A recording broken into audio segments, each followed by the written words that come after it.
लेकिन कुछ लोग तो ऐसे हैं ना कि बड़े हमारे बाप है नेता तो भाई हम टपक पड़े, कोई गुल्ली डंडा खेलते हुए टपक पड़े, कोई या तो देख लीजिए 9th फेल होने के बाद टपक पड़ते हैं। तो हमारे माननीय जीतन जी सीधा कहते हैं कि समस्या को आप सुलझाइए, न कि तवे पे रोटी सेकिए। विश्वास करते हैं। गुल्ली डंडा खेलने का क्या मतलब है, थोड़ा स्पष्ट कर दीजिएगा। अब देखिए, जिन्होंने ये कह रहे हैं कि शर्मा और वर्मा, उनसे पूछिए ना गुल्ली डंडा का मतलब क्या होता है। हमें तो बता दिया गुल्ली डंडा। तेजस्वी जी तो नहीं कह रहे हैं। अब जाहिर आप समझिए, आप तो इतने समझदार हैं, हमको तो आप समझदार दिख रहे हैं, तो जाहिर सी बात है कि आप समझ ही रहे होंगे कि किन को कह रहे हैं। बिहार के राजनीति का पारा हाई है। बता दें कि तेजस्वी यादव जी हम पार्टी के मुख्य चेहरे के बारे में बात कर जीतन राम मांझी को शर्मा जी के नेता बता रहे हैं, वहीं कह रहे हैं अब वो मांझी जी के नेता नहीं रहे। हमारे साथ इन तमाम मामले में बात करने के लिए हम पार्टी के राष्ट्रीय प्रवक्ता पूजा सिंह जी है। सर, क्या कुछ मैम लग रहा है अब क्या हम पार्टी अब शर्मा जी के नेता हो गए, क्या मांझी जी को छोड़ दिए क्या आप लोग? देखिए, विपक्षी का काम है तंज कसना। अब उनके तंज पे हम ध्यान देंगे तो काम ही नहीं कर पाएंगे। हमारे माननीय जीतन राम मांझी जी कहते हैं कि आप अपना काम कीजिए, जनता आपको काम से आपको जानना चाहिए, न कि नाम से और आपके चेहरे से। जो आजकल लोग मीडिया में ज़्यादा कि अपन चेहरा चमका के बोल देते हैं ना, बयानबाजी करते हैं ना, उससे नहीं। तो जहाँ तक बात अगर देख लेते हैं कि वो कह रहे हैं शर्मा और वर्मा, तो इससे कोई फर्क नहीं पड़ता है बिहार की जनता को और भारत की जनता को, क्योंकि भारत की जनता और बिहार की जनता अच्छे तरीके से माननीय जीतन राम मांझी जी को जान रही है। और दूसरी बात, ये गुल्ली डंडा खेलने वाले क्या कहेंगे कि कौन क्या है, पहले ये खुद झांक लेना कि क्या इनको राजनीतिक का ज्ञान भी है क्या। ये गुल्ली डंडा खेलते अचानक से कैसे टपक पड़े राजनीतिक कैरियर में, अचानक टपक पड़े हैं। तो कहीं ना कहीं इनको खुद भी ज्ञान नहीं है कि अभी के टाइम में जो दुखद, जो समस्या भरी है, जो वक्त चल रहा है, इसमें हमें मदद की जरूरत है। लोगों को हमें मदद करना चाहिए। तो आज वो यहाँ पे तंज कस रहे हैं। और वो किनके बारे में कह रहे हैं? वो जीतन राम मांझी जी को, जहाँ से वो उठे हैं। आज जिस समस्या में दलित और गरीब जी रहे हैं, उसी तबके से हमारे माननीय जीतन राम मांझी जी उठ के आए हैं।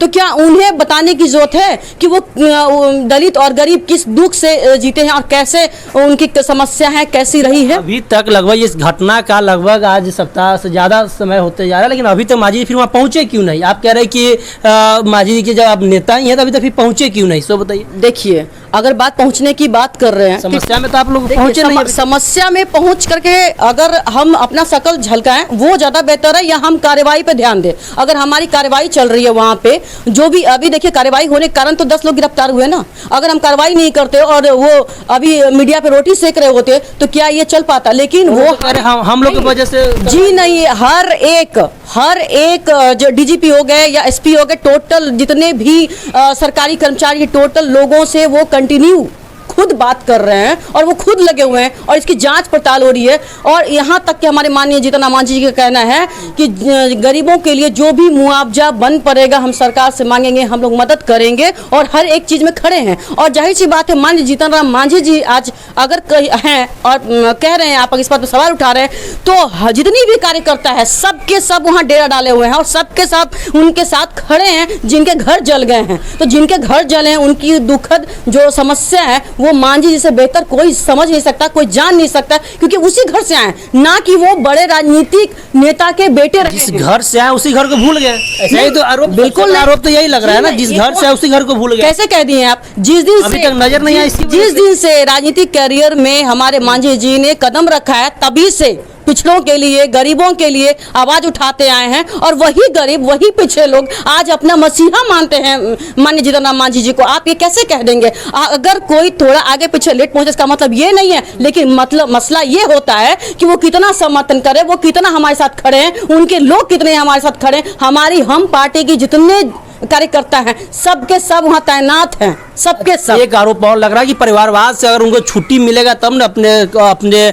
लोगों के बारे में सोचेंगे। परिवारवाद का भी आरोप अब लगना शुरू हो चुका है। देखिए, जो परिवारवाद करते हैं, अब जैसे जो चोरी करता है उसको ना पता है कि कैसे चोरी होता है, जो परिवारवाद कर रहे हैं उनको तो अच्छे तरीके से पता है कि परिवारवाद होता क्या है। लेकिन हमारे माननीय जीतन राम मांझी जी को तो नहीं पता है कि परिवारवाद होता क्या है। क्योंकि अगर माननीय डॉक्टर संतोष कुमार सुमन जी आज अगर राजनीतिक करियर में हैं तो वो अपनी बदौलत हैं। उन्होंने राजनीतिक करियर को चलाया है, उन्होंने उस जिंदगी को, राजनीतिक करियर को जिया है।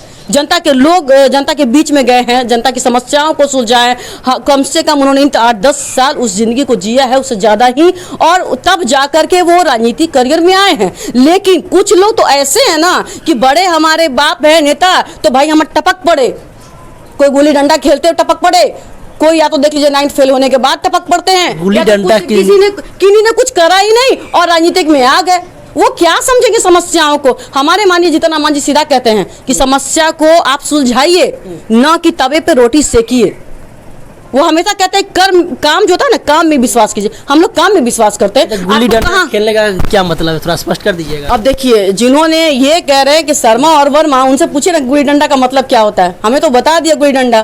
तेजस्वी जी तो नहीं कह रहे हैं। अब जाहिर आप समझिए, आप तो इतने समझदार हैं, हमको तो आप समझदार दिख रहे हैं, तो जाहिर सी बात है कि आप समझ ही रहे होंगे कि किनको कह रहे हैं।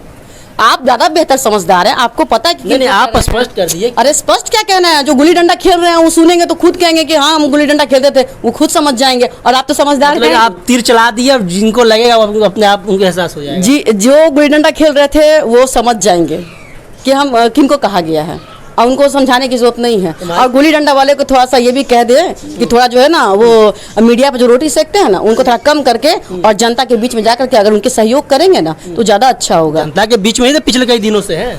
वो देखिए, वो रोटी सेकने के लिए है ना, तभी ना तंज कसना। अभी तंज कसने का समय है क्या? आज तंज कसने का समय नहीं, आज साथ चलने का है। क्योंकि ये बहुत दुखद समस्या है। एक दो घर नहीं था कि कोई दुखद समस्या नहीं था, और अगर एक घर भी है तो किसी के लिए वही घर, वही झोपड़ी एक महल होता है, वो महल उसके जला है। उसका एक झोपड़ी नहीं जला, एक महल जला है। चलिए, तो हमारे साथ हम पार्टी के प्रवक्ता प्रिया सिंह जी थी। बाकी आपका क्या कुछ रहा है इन तमाम मामले को लेकर के जरूर कमेंट बॉक्स के माध्यम से बताइएगा। धन्यवाद।